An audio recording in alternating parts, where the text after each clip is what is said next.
Când din curtea Academiei plecam odată, cu dor de țară în suflet și fruntea ridicată, sub steagul verde al graniței juram credință în faptă, să apărăm otarul țării cu viața închinată.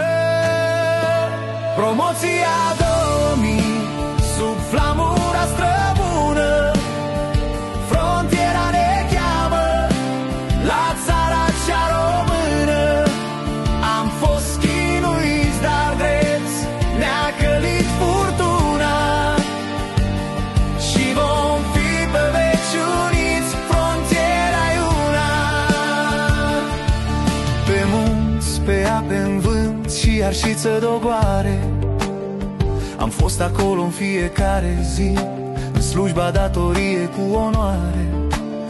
Unii au condus, alții au vegheat hotarul neclintit, dar toți am crezut în jurământul făgăduit.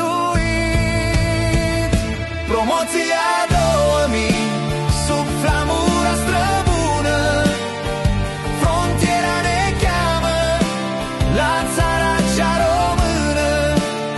Am fost chinuiți, dar drept ne-a călit furtuna și vom fi pe veci uniți, frontiera-i una.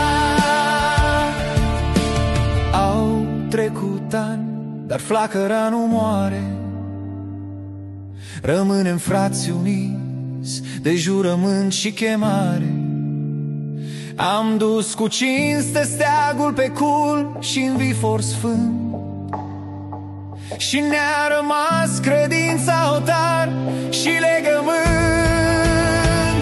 Promoția 2000, frați de armă și de glorie, la Sucevița ne adunăm sub vecea noastră istorie, cu frunțile senine, cu suflet de